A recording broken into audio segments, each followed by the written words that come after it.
Welcome to base study. Base study के YouTube channel पर आप सभी का स्वागत है। आज हम आपके सामने करंट अफेयर के 15 अति महत्वपूर्ण प्रश्न लेकर आए हैं। ये ऐसे प्रश्न हैं जिनकी आने वाले एग्जाम में संभावना है कि ये उन एग्जाम में पूछे जाएं। मैंने यहाँ पे फिलहाल के लिए भी 10 प्रश्न लिखे हैं क्योंकि बोर्ड छोटा है, सारे नहीं आएंगे। ठीक है, आपसे एक बात कहना चाहूँगा, इन 15 प्रश्नों में से जितने प्रश्न के उत्तर आपसे आते हैं या आप 15 में से कितने प्रश्न सही करते हैं, उसका जवाब आप हमें कमेंट बॉक्स में जरूर देना। चलिए इस टेस्ट सीरीज का पहला क्वेश्चन की शुरुआत करते हैं।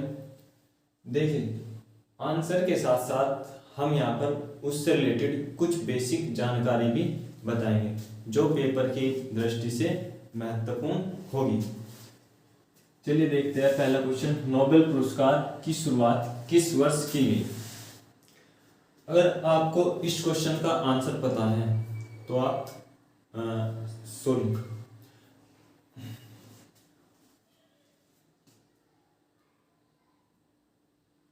Welcome to base study. Base study के यूट्यूब चैनल पर आप सभी का स्वागत है। आज हम आपके सामने 15 करंट अफेयर के अति महत्वपूर्ण प्रश्न लेकर आए हैं। ये ऐसे प्रश्न हैं जो आने वाली किसी भी एग्जाम में आ सकते हैं और इसी टाइप के जो क्वेश्चंस हैं वही एग्जाम में पूछे जाते हैं। Welcome to base study. Base study के यूट्यूब चैनल पर आप सभी का स्वागत है। आज हमारा यह करंट अफेयर टेस्ट सीरीज का पहला पार्ट है। या welcome to base study. Base study के यूट्यूब चैनल पर आप सभी का स्वागत है। आज हम आपके सामने 15 करंट अफेयर के अति महत्वपूर्ण प्रश्न लेकर आए हैं। यह ऐसे प्रश्न हैं जो आने वाले एग्जाम में पूछे जा सकते हैं।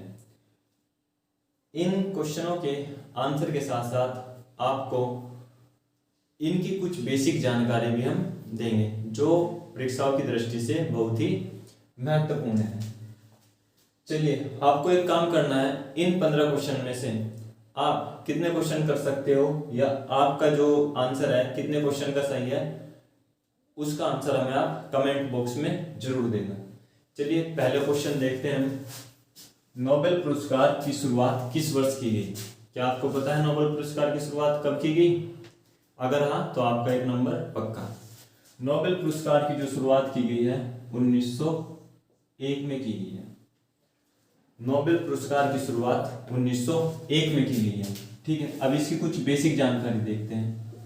एक स्वीडिश वैज्ञानिक थे, स्वीडिश वैज्ञानिक, उनका नाम है अल्फ्रेड नोबेल। अल्फ्रेड नोबेल, ठीक है, उन्हीं की याद में यह पुरस्कार या इस पुरस्कार की शुरुआत की गई।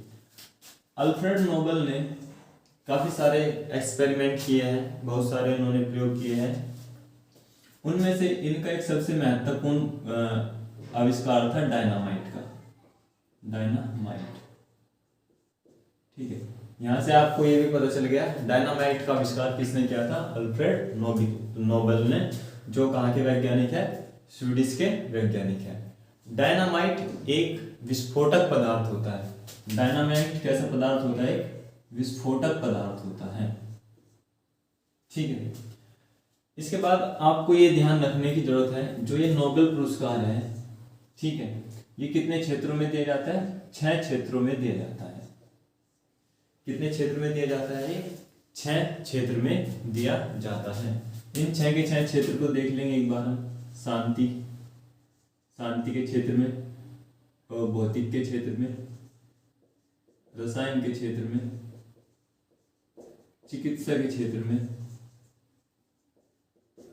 साहित्य के क्षेत्र में और अर्थशास्त्र के क्षेत्र में। इस 6 के 6 क्षेत्र लिख दिए मैंने।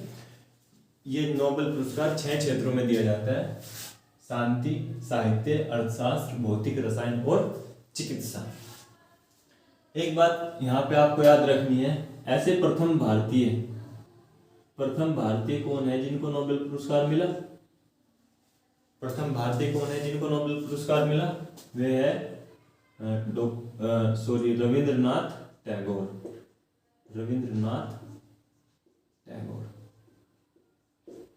प्रथम भारतीय जिनको नोबेल पुरस्कार से सम्मानित किया गया वह थे रविंद्रनाथ टैगोर।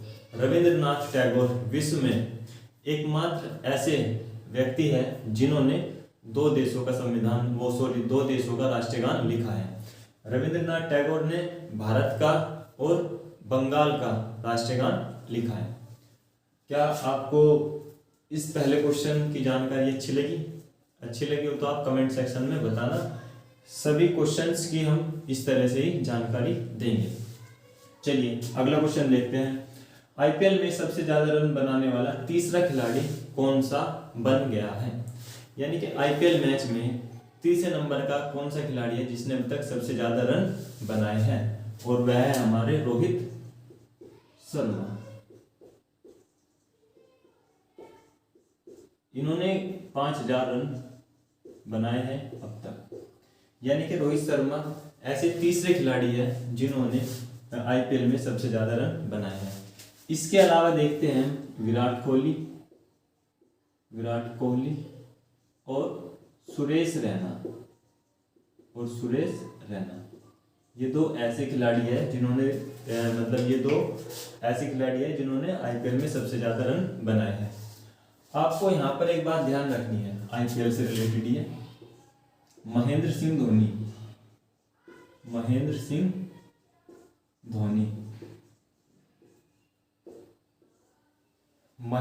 धोनी एकमात्र ऐसे खिलाड़ी हैं जिन्होंने सबसे ज्यादा आईपीएल मैच खेले। ऐसे कौन से खिलाड़ी हैं जिन्होंने सबसे ज्यादा आईपीएल खेले? महेंद्र सिंह धोनी। चलिए इसके बाद तीसरा क्वेश्चन देखते हैं। अटल सुरंग भारत के किस राज्य में स्थित है? अटल सुरंग भारत के हिमाचल प्रदेश में स्थित है। कहाँ पे स्थित है? हिमाचल प्रदेश में स्थित है। इस अटल सुरंग की जो लंबाई है 9.02 किलोमीटर है। इस अटल सुरंग की लंबाई 9.02 किलोमीटर है। इसका जो उद्घाटन किया है वो किसने किया है? प्रधानमंत्री नरेंद्र मोदी के द्वारा इस सुरंग का उद्घाटन किया गया है। यह सुरंग लेह को मनाली से जोड़ता है।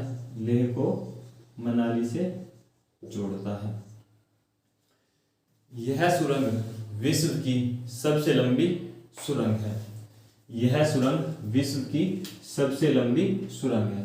एक पॉइंट और देख लेंगे इसका जो पुराना नाम था या प्राचीन नाम था वह था रोहतांग सुरंग। क्या नाम था? रोहतांग सुरंग या टनल। ठीक है, इसका प्राचीन नाम या पुराना नाम क्या था? रोहतांग सुरंग। इसका नाम बदलकर अटल सुरंग कर दिया गया है। अटल पूर्व जो हमारे प्रधानमंत्री रहे हैं अटल बिहारी वाजपेयी जी, उनकी जयंती के अवसर पर इस रोहतांग सुरंग का नाम बदलकर क्या कर दिया गया है? अटल सुरंग कर दिया गया है। हाल ही में सुरंग का उद्घाटन किसके द्वारा किया गया? प्रधानमंत्री नरेंद्र मोदी के द्वारा किया गया है। नेक्स्ट क्वेश्चन है, एसबीआई का नया चेयरमैन किसे नियुक्त किया गया है? एसबीआई का नया चेयरमैन किसे नियुक्त किया गया है? इसका उत्तर है दिनेश कुमार खारा।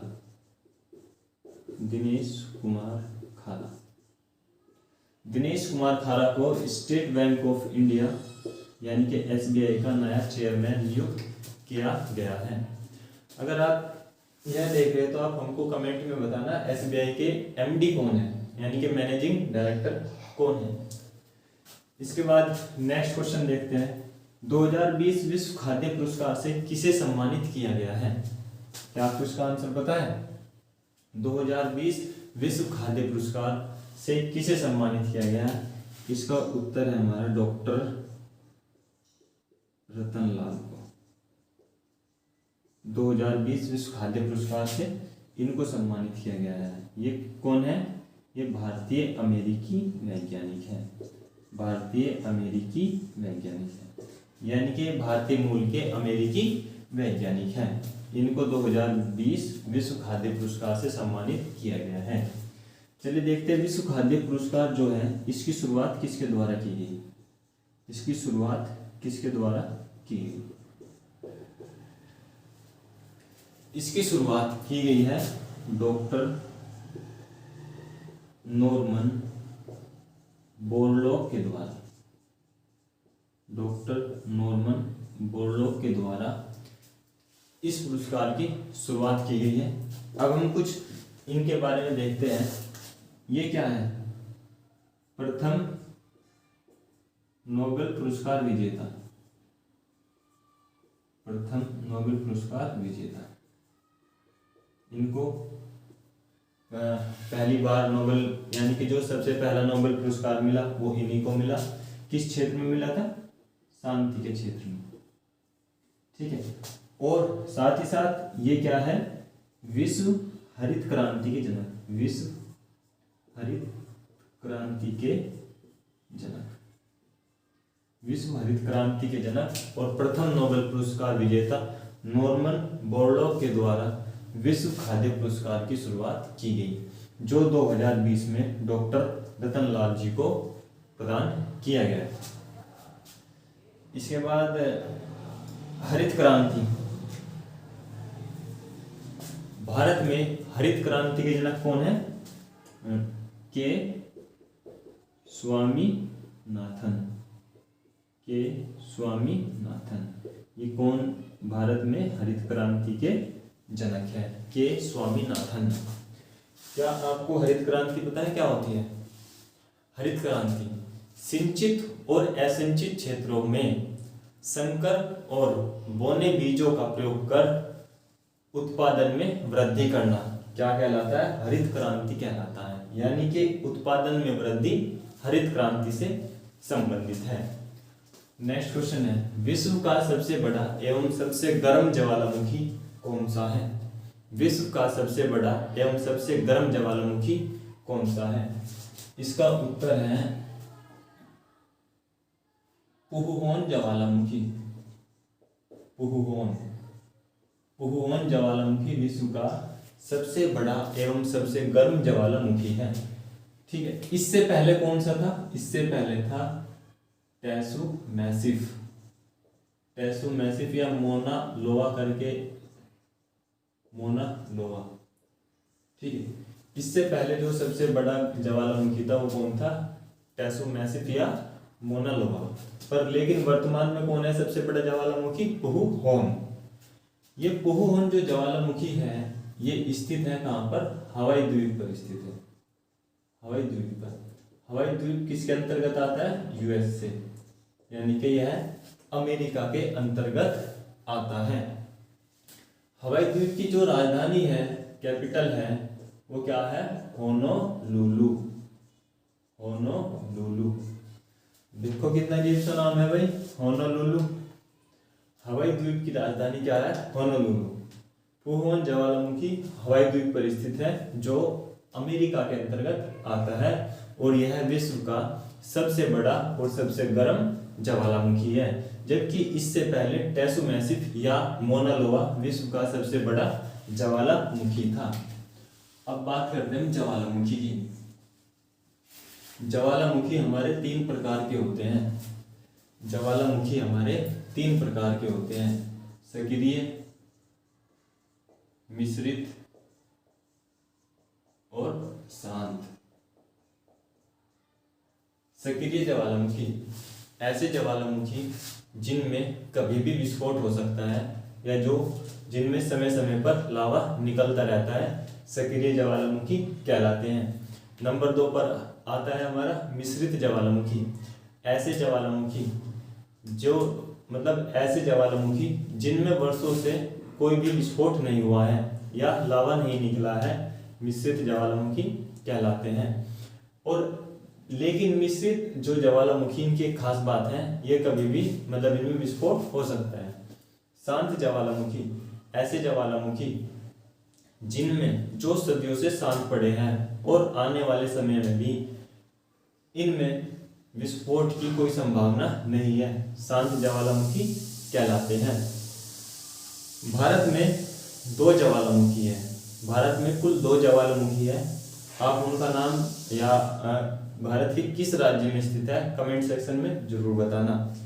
एक क्वेश्चन हो रहे हैं यहाँ से ज्वालामुखी से ही, विश्व का सबसे सुंदर ज्वालामुखी कौन सा है? इन 2 क्वेश्चन का जवाब मैं आपको अगली वीडियो में दूंगा। अगर आपको पता है तो आप कमेंट सेक्शन में जरूर देना। नेक्स्ट क्वेश्चन है, विश्व का सबसे तेज सुपर कंप्यूटर किस देश के द्वारा विकसित किया गया है? यानी कि सबसे जो तेज सुपर कंप्यूटर है किस देश के द्वारा बनाया गया है? टेक्नोलॉजी, यहाँ पे टेक्नोलॉजी की बात आई है, तो जो सबसे तेज सुपर कंप्यूटर है वो किस देश के द्वारा बनाया गया है? जापान के द्वारा बनाया गया है। और इस सुपर कंप्यूटर का नाम है फगाकू। इस सुपर कंप्यूटर का क्या नाम है? फगाकू। सबसे तेज जो सुपर कंप्यूटर है जापान के द्वारा बनाया गया है, जिसका नाम क्या है? फगाकू। नेक्स्ट क्वेश्चन आता है, डकवर्थ लुईस पद्धति किस खेल से संबंधित है? डकवर्थ लुईस पद्धति किस खेल से संबंधित है? ये डकवर्थ लुईस पद्धति किस खेल से संबंधित है? क्रिकेट से संबंधित है, क्रिकेट से संबंधित है। जो इसके जनक हैं या जिसके द्वारा इस पद्धति को विकसित किया गया वह हमारे टोनी लुईस। इन्होंने इस पद्धति को 1997 में विकसित किया। हाल ही में टोनी लुईस का निधन हो गया है। डकवर्थ लुईस पद्धति के अनुसार होता क्या है क्रिकेट मैच में, मैं आपको बताता हूँ। अगर कोई मैच बरसात या बारिश की वजह से प्रभावित मैचों में निर्णय तक पहुंचने के लिए डकवर्थ लुईस पद्धति का प्रयोग किया जाता है। नेक्स्ट क्वेश्चन पे चलते हैं, विश्व खेल सम्मेलन का आयोजन कहां पर किया गया? एक बात सुनो, इस वीडियो के लास्ट में मैं आपसे 2 या 3 क्वेश्चन ओरली बोलूंगा, उसका भी आंसर आपको बताना है। विश्व खेल सम्मेलन का आयोजन कहां पर किया गया? विश्व खेल सम्मेलन का आयोजन तमिलनाडु के तिरुचिरापल्ली यहाँ पे किया गया। विश्व खेल सम्मेलन का आयोजन तमिलनाडु के तिरुचिरापल्ली में किया गया। एक पॉइंट यहाँ पे आप याद रखना है, भारत क्या है? नंबर 1 स्थान पर है केला उत्पादन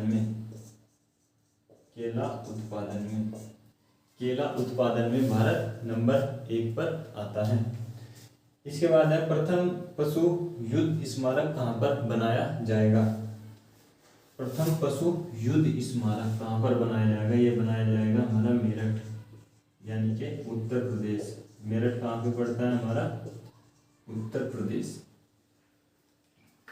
पशु युद्ध स्मारक, इसका मतलब क्या है? कारगिल युद्ध हुआ, आपने को पता होगा, कारगिल युद्ध हुआ था हमारा 1999 में। किस के बीच हुआ था? भारत और पाकिस्तान के बीच। ठीक है, भारत और पाकिस्तान के बीच, जिसमें भारत जीत गया था और पाकिस्तान हार गया था। तो इस युद्ध में जिन पशुओं ने भूमिका निभाई या जिन पशुओं का इस्तेमाल इस युद्ध में किया गया, उनके लिए एक स्मारक बनवाया जाएगा। कहां पर? मेरठ में बनवाया जाएगा। अब देखते हैं 11वां क्वेश्चन, वर्ल्ड हैप्पीनेस इंडेक्स में भारत का कौन सा स्थान है? वर्ल्ड हैप्पीनेस इंडेक्स यानी कि खुशहाल सूचकांक, विश्व खुशहाल सूचकांक में भारत कौन से स्थान पर है? भारत का स्थान है 144वां। अब हम देखते हैं, भारत को 144वां स्थान मिला है, कितने देशों में से मिला है? 153 देशों में से। यानी कि इस सूचकांक में 153 देशों ने भाग लिया, जिसमें से भारत का स्थान 144वां है। यहाँ पर देखते हैं नंबर 1 पर कौन सा देश है? नंबर 1 पर है फिलीपींस। नंबर 2 पर है हमारा डेनमार्क, और नंबर 3 पर है स्विट्जरलैंड। नंबर 3 पर कौन सा देश है? स्विट्जरलैंड। 155 में से 144वीं रैंक है, यानी कि बिल्कुल कह सकते हो आप भारत के लोग कितना खुश है, आप इस रिपोर्ट के माध्यम से देख सकते हो। ठीक है, इतनी बड़ी जनसंख्या है भारत में और उसकी हैप्पीनेस रैंकिंग 144, यानी कि कहने का मतलब यह है कि भारत में हर एक व्यक्ति खुश नहीं है, मोस्टली 1-2 ही हो सकता है खुश। नेक्स्ट क्वेश्चन देखते हैं। एक पुस्तक लिखी हुई हमने, इनविंसिबल, ए ट्रिब्यूट टू मनोहर पारिकर, का विमोचन किसके द्वारा किया गया? इस पुस्तक का विमोचन बताना हमको। ए ट्रिब्यूट टू मनोहर पारिकर, इसका पुस्तक का जो विमोचन किया गया है राजनाथ सिंह के द्वारा किया गया है। राजनाथ सिंह के द्वारा किया गया है। ये राजनाथ सिंह जी कौन है? ये भारत के क्या है? रक्षा मंत्री है, भारत के रक्षा मंत्री है। इनके द्वारा इस पुस्तक का विमोचन किया गया है। यह पुस्तक आधारित किस पर है? आधारित है ये मनोहर पारिकर पर। मनोहर पारिकर पर। ये मनोहर पारिकर थे कौन? यह पुस्तक मनोहर पारिकर के जीवन पर आधारित है और मनोहर पारिकर सीएम रह चुके हैं, यह पूर्व सीएम गोवा के, और क्या रह चुके हैं? ये रक्षा मंत्री भी रह चुके हैं। उन्हीं के जीवन पर आधारित एक पुस्तक है, ए ट्रिब्यूट टू मनोहर पारिकर, जिसका विमोचन भारत के रक्षा मंत्री राजनाथ सिंह के द्वारा किया गया। इसके बाद नेक्स्ट क्वेश्चन है, मनी ऐप किसके द्वारा बनाया गया? मनी ऐप बनाया गया है आरबीआई के द्वारा, रिजर्व बैंक ऑफ इंडिया। ठीक है, रिजर्व बैंक ऑफ इंडिया के द्वारा क्या बनाया गया? MANI app. मनी, इसकी फुल फॉर्म देखते हैं। MANI aided notification identifier,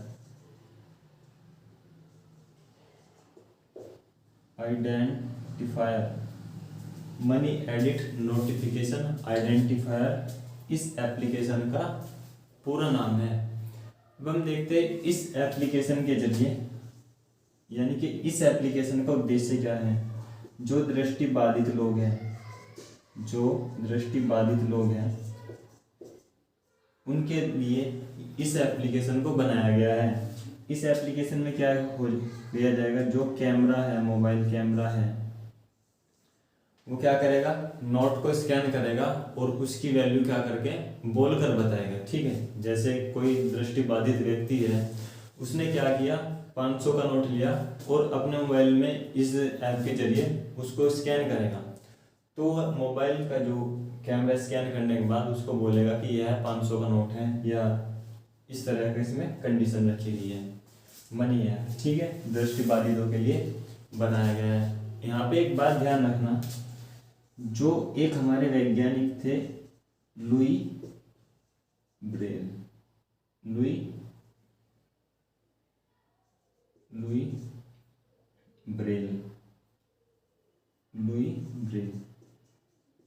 Braille करके एक वैज्ञानिक थे। ठीक है, इन्होंने एक ऐसी लिपि विकसित की जिसके द्वारा अंधा व्यक्ति या दृष्टिबाधित व्यक्ति भी पढ़ सकता है। यानी कि एक ऐसी लिपि का इन्होंने विकसित की जिसके द्वारा जो दृष्टिबाधित लोग हैं वे अपना पढ़ सकते हैं। जैसे आप देखोगे, आप कीबोर्ड देखोगे तो उसमें जब टाइपिंग करते हैं तो उसमें 2 अक्षर के नीचे थोड़ा सा उठा हुआ होता है, यानी कि उसमें ऐसा इस टाइप के निशान से रहते हैं, उससे पता चलता है ये आइडेंटिफायर होते हैं। ठीक है, ये क्या होते हैं? आइडेंटिफायर होते हैं। लुई ब्रेल के द्वारा एक ऐसी लिपि बनाई गई जिसके द्वारा दृष्टिबाधित लोग भी पढ़ सकते हैं। लुई ब्रेल दिवस 4 जनवरी को मनाया जाता है। कब मनाया जाता है? 4 जनवरी को मनाया जाता है। आरबीआई की स्थापना कब हुई, ये आप हमको कमेंट सेक्शन में बताना। नेक्स्ट क्वेश्चन देखते हैं, विश्व आर्थिक मंच का क्रिस्टल अवार्ड किसे प्रदान किया गया? WEF वर्ल्ड इकोनॉमिक फोरम या विश्व आर्थिक मंच का क्रिस्टल अवार्ड किसे प्रदान किया गया? दीपिका पादुकोण। दीपिका पादुकोण को ये क्या किया गया? इसका क्रिस्टल अवार्ड प्रदान किया गया है। वर्ष 2020 में इसकी 50वीं वर्षगांठ बनाई गई। 50वीं वर्षगांठ बनाई गई, ठीक है। और इसका आयोजन कहाँ किया गया? दावोस। कहाँ पे पड़ता है दावोस? स्विट्जरलैंड में। विश्व आर्थिक मंच का जो हेडक्वार्टर है, जो मुख्यालय है, कहाँ पे है? जेनेवा। जेनेवा भी कहाँ पड़ता है आपका? स्विट्जरलैंड में ही पड़ता है, ठीक है। इसके बाद नेक्स्ट क्वेश्चन है, मुख्यमंत्री परिवार समृद्धि योजना किसके द्वारा शुरू की गई या किस राज्य के द्वारा शुरू की गई? इसका उत्तर है आपका हरियाणा राज्य के द्वारा या हरियाणा सरकार के द्वारा इस योजना की शुरुआत की गई। इस योजना में देखिए क्या कहा गया है। इस योजना के तहत जिसके पास 5 एकड़ से कम जमीन है, 5 एकड़ से कम जमीन है और जिसकी वार्षिक आय 1.8 लाख से कम है, जिसकी वार्षिक आय 1.8 लाख से कम है और जिसके पास 5 एकड़ से कम जमीन है, उनको इस योजना का लाभ मिलेगा। इस योजना में क्या किया जाएगा? 6,000 रुपये की वार्षिक 6,000 रुपये की वार्षिक सहायता की जाएगी। इस योजना के जो लाभार्थी होंगे उनके पास ये कंडीशन होनी चाहिए, ठीक है। उनके पास ये कंडीशन होनी चाहिए। चलिए, ये था हमारा आज का सेक्शन और करंट अफेयर का। आपको कैसा लगा कमेंट सेक्शन में आप जरूर बताना। अगर आप हमारे चैनल पर नए हो तो चैनल को सब्सक्राइब करना और साथ ही साथ इस वीडियो को अगर अच्छी लगी हो तो लाइक करना, अगर अच्छी नहीं लगी हो तो डिसलाइक करना, लेकिन अपनी प्रतिक्रिया जरूर दें। साथ ही साथ उन 2 क्वेश्चंस का आंसर भी देना है जो मैंने आपसे पहले पूछे हैं और 2 क्वेश्चन मैं आपसे अब पूछता हूँ। आपको पहला क्वेश्चन ये बताना है कि विश्व का सबसे ऊंचा जो बांध है वो कौन सा है, और दूसरा बताना है विश्व की जो सबसे लंबी नदी है कितने देशों से होकर गुजरती है और उसकी लंबाई कितनी है। मिलते हैं ये इस अगली वीडियो में current affair test series second part में। अगर आप जीएस के भी इसी टाइप के क्वेश्चन चाहते हो तो आप हमको कमेंट सेक्शन में जरूर बताना। नमस्कार।